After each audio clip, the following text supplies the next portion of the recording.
You say that your life has revolved around writing. Those who love your writing and those who love your books, their lives have revolved around your words and your books and your thoughts. If you can give us a sneak peek into what really goes on behind the scenes for you as a writer. I believe that you're still writing every day. Oh, yes. Well, I think it's an exaggeration to say, or for me to say, that I write every day. Basically, I'm a very lazy person. But I write when I feel like writing, and actually, I feel like writing almost every day. So that's no problem. If I don't write in the morning, I might write in the afternoon or in the evening, and I won't write for more than an hour or two. I'm not going to be sitting at my desk all day or sitting up, by candlelight all night. I enjoy writing, so I do it when I want to. And the reason I became a writer in the first place was because I got a certain amount of enjoyment and thrill and fascination out of putting words together and making nice sentences and writing about interesting people and about my own life too over the years. So as far as advising other writers, well, it depends on what you want to write and what kind of writer you want to be. I was basically most of my life a fiction writer, a storyteller. Well, you may not want to be a storyteller. You might want to be a writer on, say, science or medicine, or you might want to write biography, which requires a lot of research. Might want to write on politics, in which it might be best to start off as a journalist.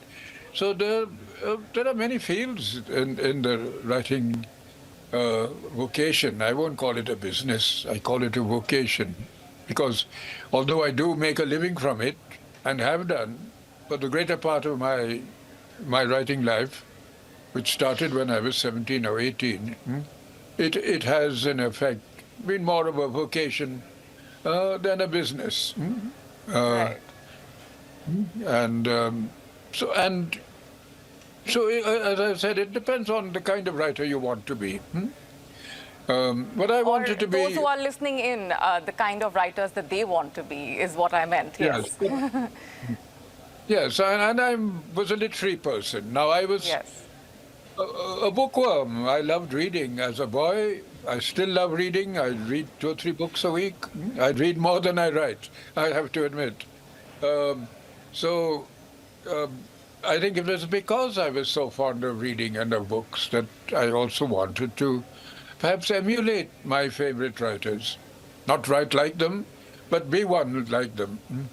So as soon as I'd finished school, I started scribbling away and sending off stories to magazines and newspapers. And at that time in India, I'm going back to 1950, 51, we didn't have many book publishers. There were publishers of textbooks and school books, but not publishers of general fiction or, literature in general. So a lot of what I wrote, the stories I wrote, had to go to magazines and newspapers. And there were plenty of those. They didn't pay much, but they did pay small amounts, and that was enough to encourage me, to keep me going. And then I wrote, my mother shipped me off to England when I was 16, 17. And there I wrote my first novel, which was about growing up in India. And it took me a couple of years to find a publisher, but I did in the end. And then, well, that was the beginning. And that same novel, it's called The Room on the Roof. It was published in 1955, and it's still around today. In fact, it sells better today than it did when it first came out.